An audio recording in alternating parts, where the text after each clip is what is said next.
Hello and welcome to Gypsy Kiss. I'm Shelley Carney and we're here to talk about important words. And today's important word is walk, as in too far to walk.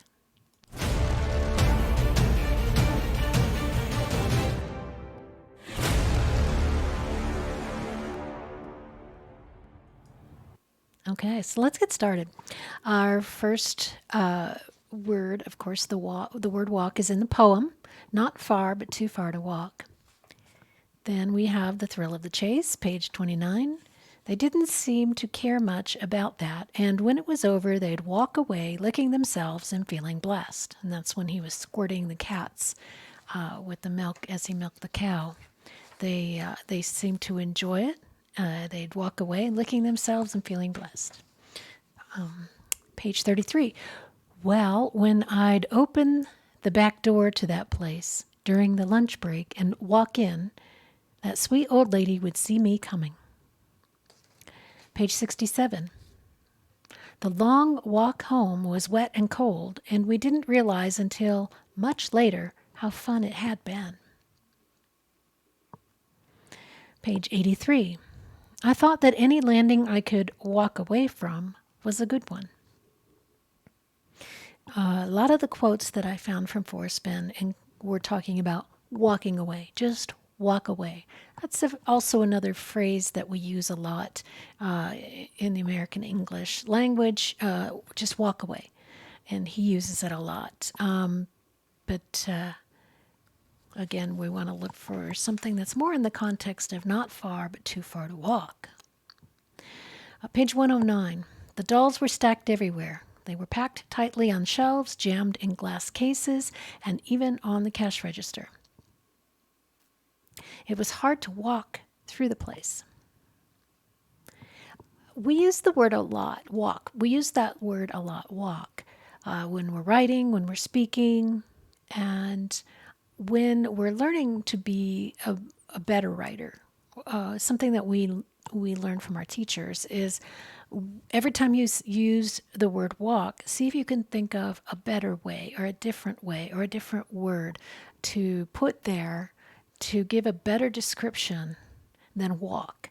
Walk is very generalized, but it does indicate forward movement, using your legs and your feet.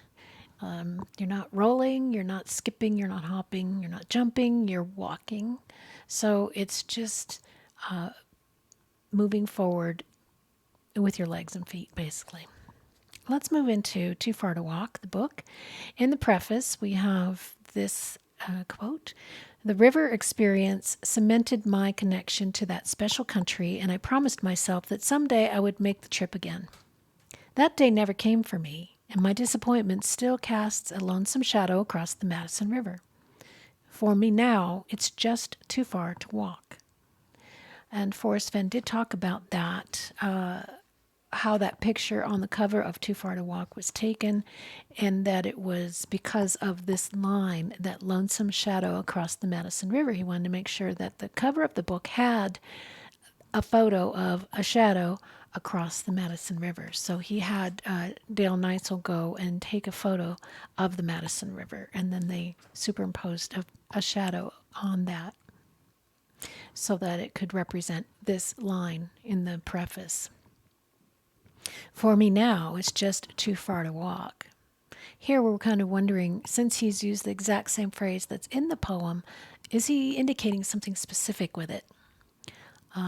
It's just too far to walk, meaning he can't do it anymore. He couldn't do this trip again because for me now, it's too far to walk. It's too far to do it. I can't see myself walking that far anymore.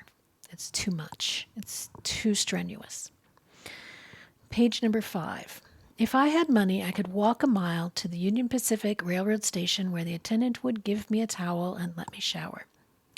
So this walk a mile, well, he'd walk a mile and think nothing of it. Yeah, I'll walk a mile for a shower. Not a big deal. But that's when he was a kid.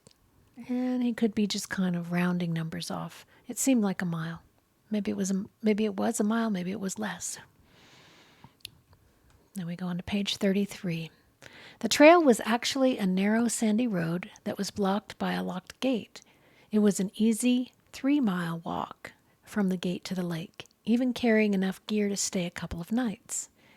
So walking for 3 miles, carrying gear, he considered easy when he was very young. Concy Wood, my high school football coach, frequently went to Yellowstone with us. One day he expressed the desire to fish Grebe Lake one last time. His legs were not good enough to make the walk, and he suffered from the early stages of Parkinson's disease. So, although it was an easy walk, Concy Wood could not make the walk. Here we have kind of using it as a noun. Here's the walk. This distance, this 3-mile distance, the walk. Moving on to page 102, the plan worked, although I had to walk for an hour to find a place where I could get out of the canyon. Walking for an hour seems like it was doable, but not preferable, the way he phrased it here. Page 107, I could use my survival radio and hope to be rescued the next day, or I could leave it off and try to walk out. Forrest Fenn likes to tell this story a lot. He told this story to me the first time I met him and had time to sit and talk with him, that he had thought about walking out of the jungle. That's a really long walk, and it could have taken months, but he was up for it at that point in time. So walking is not a big deal to him when he's young and in good shape. Page 109, about daylight, I decided that to try and walk out would not be fair to my wife and 2 small daughters who were waiting for me back in Texas. Again, walking, maybe he was actually hiking or climbing or scrambling, or maybe he would be trailblazing. He could have used other words here, but he went with the general word of walk. So it kind of gives us an idea that he leans heavily on the word walk when he means to move forward. Once upon a while, page 40, as soon as he received the money, he'd walk a few miles back to pay the farmer. This was kind of his way of saying this particular person made it a point to pay people back as quickly as possible. Even if he have to walk a few miles back to do it, he would do it. Sort of giving us an idea that this man was very responsible and reliable. When he would borrow money from somebody, he would return that money as quickly as possible, even if he had to walk a few miles to do it. Page 48, when my brother saw us walk into the hospital room, his face lit up with a wide grin. Now, of course, they would be walking. They wouldn't be skipping or hopping or jumping or trailblazing or anything else when you're just walking into a hospital room. It's very, calm and stately. Let's see, page 130. Nevertheless, he never failed to walk down the hill from his house in Santa Fe and meet me for coffee at the Plaza Cafe. And he's talking about a person who was usually shut up in his home, but he would come down the hill and meet Forrest for coffee at the Plaza Cafe, and he would say, walk, again, leaning heavily on the word walk. Page 140, today when I walk into Santa Fe galleries like Blue Corn, Manitou, or Matucci, I am amazed at the quality of what I see. So, once again, walking in, not any other word. He doesn't lean on any other word as much as he does walk. This is from Santa Fe Radio Cafe with Mary Charlotte from the same day that The Thrill of the Chase was released. It's a podcast, and it was released on October 25th, 2010. And he said, we loved to walk along the creek bottoms and look for signs of ancient man. My father had a huge arrowhead collection that I inherited from him. Here I popped into my head, we love to walk along the creek bottoms. So if he were to walk along the creek bottom, he calls it walking. But somebody else might call it wading if there was a little bit of water in there. or they might call it waddling, or some other word. He uses the word walk, even if it's the creek bottom that he's walking in. I just wanted to point that out. We move on to February 18th, 2011. And this is from an article by Margie Goldsmith in HuffPost. If it comes back, I'm going to grab a pocket full of sleeping pills, take a treasure chest filled with treasure, and a copy of my bio, and I'm going to walk out into the desert. He doesn't say hike. He doesn't say traipse. He doesn't say anything besides walk, right? Walk out into the desert. So what is a kind of a picture that puts into your mind is like he just grabs his stuff and he starts walking, right? He could walk anywhere, and he ends up walking as far as he can out into a desert to possibly hide this treasure. Forrest Fenn, an interview posted by Holly Johnson. This is a blogger post from July 8th, 2013. The person who finds the treasure will be the one who solved the clues in my poem and walked to it. No one will happen onto it. My hope is that whoever deserves it through his efforts will be the finder. This is important to me because it says the person who solved the clues in my poem and walked to it. So what I'm hearing here is you walk to the treasure. You don't need a horse. You don't drive right up to it. You don't need an ATV. You walk to it. You don't need to swim to it or anything else. You walk to it. All right. We have book signing at Moby Dickens Bookshop on November 2nd, 2013. There are several people that have deciphered the first two clues. I don't think they knew it because they walked right on past the treasure chest. Everything's there, but it's no fun. I said, when are you going to walk out to the... He pauses. How do you know where the edge is if you don't go out there and look? So because of the pause, it kind of stuck out to me. When are you going to walk out to the edge and take a look? He didn't want to say that. When are you going to walk out to the what? He didn't want to tell us that word, so he switched his sentence in the middle. When are you going to walk out to the... How do you know where the edge is if you don't go out there and look? Interesting. Walk to the what? Moving on to Mysterious Writings from June 9th, 2014. And this is his answer to a question. The treasure is not hidden in a dangerous place in the normal definition of the word, realizing that there probably is no place on this planet that is safe under all conditions. Bloggers have quoted me as saying that a child could walk up to the treasure. I don't think that's an accurate quote because a 3-year-old girl would have a problem without some help. Remember, I was about 80 when I hid the chest and had to make 2 trips. I think he said 3-year-old girl because he was picturing his own children and what they could do when they were that age and that they would need his help in order to recover the treasure where it was hidden. But he still uses the word walk. And the only thing that he corrects is that the child couldn't walk up to the treasure. They would need some help, which might mean it's placed higher than a 3-year-old can reach. Moving on to a question in Mysterious Writings from July 1st, 2014. Searchers have routinely revealed where they think the treasure was hidden and walked me through the process that took them on that course. That's how I know a few have identified the first 2 clues.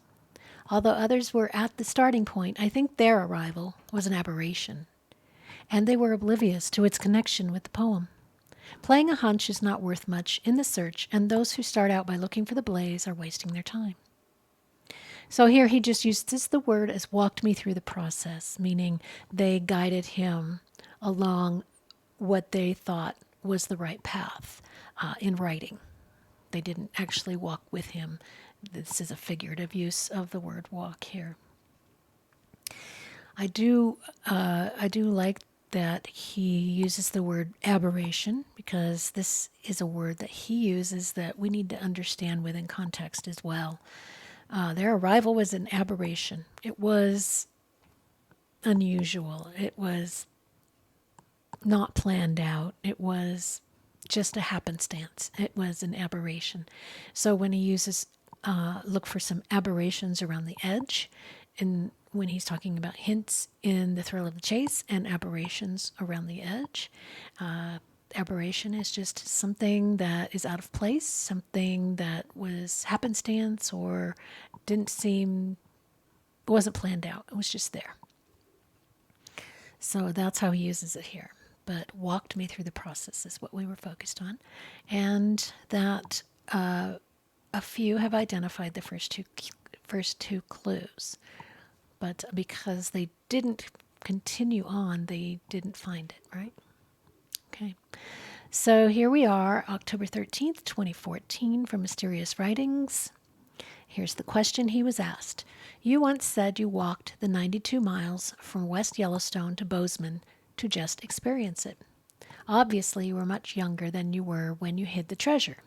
Too far to walk means different things at different ages, so I was wondering if you would be so bold as to give an estimate of how far you walked to hide the treasure after leaving your car. Was it more than 10 miles, between 5 and 10 miles, between 1 and 5 miles, or less than 1 mile? Thanks, Ron. Answer. Ron, your question sounds like a travelogue, but I'll answer it. No, I don't want to be that bold, meaning he doesn't want to tell us how far he walked when he hid the treasure. But I will say that I walked less than a few miles, if that will help. I just looked a few up, and one definition is scant. Why do I sound like I'm talking in circles? So he walked less than a few miles when he hid the treasure. He was specific enough to tell us that much. Then we have March 2nd, 2015, from Mysterious Writings. Here's the question. Forrest, you said you made 2 trips from your car to hide the treasure. Besides walking, did you use any other methods of transportation to get back and forth between the car and the hide? Thanks, Edgar.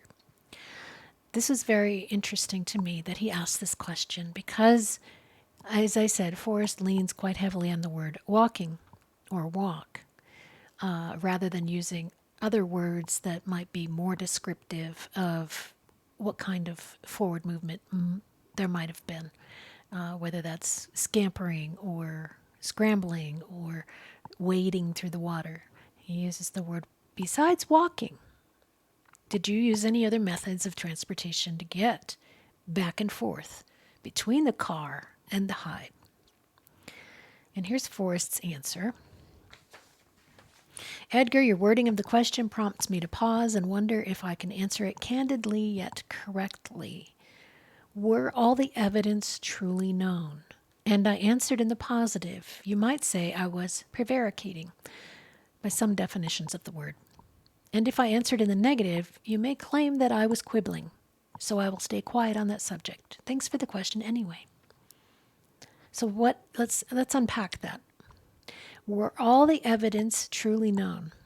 If somebody had actually seen what he had done, or if he actually told us exactly what was done, and everybody knew about it, and he said, yes, I did use other methods of transportation to get back and forth between the car and the hide. Yes, I did. If Forrest answered that way, then we might say he was prevaricating. To prevaricate is to speak or act in an evasive way. If he said, yes, I did use other methods besides walking. Perhaps it was scampering, perhaps it was wading, perhaps it was scrambling, perhaps it was climbing, perhaps it was something else. You tell me. What's another word for walking that is a little bit more descriptive? It's different from walking. But he says he walked. But If he says, no, I only walked, I didn't use any other methods of transportation, you might say that he was quibbling. To quibble is the action of raising objections about a trivial matter. In other words, it could be described as walking, or it could be described as wading in the water, or it could be described as scampering over rocks or climbing over rocks. It could be described in another way, or you could say it was walking and be more general about it. So the word walk, again, very general.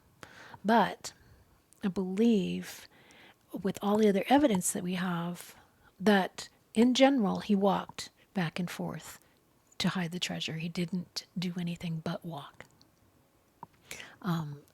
Although it could have been wading, climbing, stepping up onto rocks. Could have been, different words could have been used, or you could use walk for the whole thing. And either way would be correct. All right, spring 2017. This is an interview clip from YouTube, The Thrill of the Chase channel, Slough Creek. And Forrest says, and there were places walking down Slough Creek where you had to get in the water in order to get past certain areas. So here I am walking out in the water. I just wanted to point this out. I felt this gives us the idea that even if he's wading or waddling or splashing through water, he's still calling it walking. I wanted to point that out. So he could have walked through water to hide the treasure, and he would have still called it walking. All right. But if he was riding an ATV or a horse, he wouldn't have said walking. Moving on to July 16th, 2016. Mysterious Writings. A polite-like email from Christy, who admits to being a desk person, prompts me to say that if you are walking long distances in search of the treasure, you're walking too far. As we know, this is K-Pro wrote to him and asked him how much more she needed to be in shape if she was going to look for the treasure, because at that time she was overweight. She was trying to get into shape, and she had walked a mile outdoors, and was letting him know that she could walk a mile comfortably. Would that be enough, or did she need to get into much better shape before she went and looked for the treasure? And he let her know that walking long distances was not necessary, so she should be fine. So that informs us that to hide the treasure, he most likely did not walk more than a mile altogether. All right, Forrest gets mail from a middle school class. Question, is there a specific reason that halt and walk are the only words that do not follow the rhyme scheme? His answer was, yes, I was limited by my ability. He says that. I kind of think that halt and walk, other words could have been used, could have been substituted. He wanted to use those particular words for a reason. Not far, but too far to walk was important to say to him. Halt was important to say to him. Otherwise, he would have chosen different words that did rhyme. So halt and walk are important words, but we're not quite sure why. We have to figure that out. And he was limited by his ability. He could have looked up words in the dictionary because he told us he did. He could have rhymed. He spent 15 years on this poem. He could have done it. He was being facetious here and self-deprecating when he said he was limited by his ability. I believe he was limited by the fact that he needed to have the word halt and walk in the poem for whatever reason. Question, what is too far to walk to you?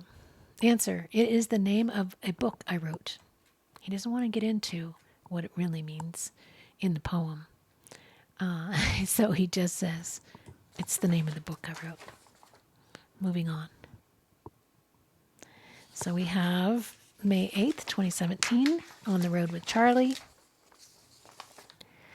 And he says, when I was walking back to my car the last time, nobody round any place. And out loud, in a loud voice, I said, "Forrest Fenn, did you really do that?" And I started laughing. But in the back of my mind, I knew that if I was sorry tomorrow, I could go back and get it. In Everything is Stories on August 8th, he said the same thing. He gave that same story, except in Everything is Stories, Forrest said the word later instead of tomorrow. So he said, I knew that if I was sorry later, I could go back and get it. So just remember how he likes to be spontaneous. He doesn't like to be hemmed in by rigid plans. So I believe he got up one day and said, here, today's a good day to go hide that treasure. And he just did it. And then he knew that, if I decide later I want to go back and get it, I can. It's not that far away. It's not that big a deal to just go get it. Nobody's going to know the difference. So there couldn't have been a whole lot of planning involved in hiding the treasure and retrieving the treasure if he had decided to do that. He could have just spontaneously decided, I'm going to go do that. And it would have happened, and there would not have been a need for a whole bunch of extra work involved. Just go do it. Okay, so May 18th, 2017, at the screening of The Lure in Santa Fe, Forrest said, the people that were within 200 feet didn't know that they were that close to the treasure, and they walked right on by it. This is not the only time he's ever said this phrase. I just picked this one to put here. They walked right on by it. So people walked by the treasure. They were within 200 feet of it, but they walked past it. They walked by it.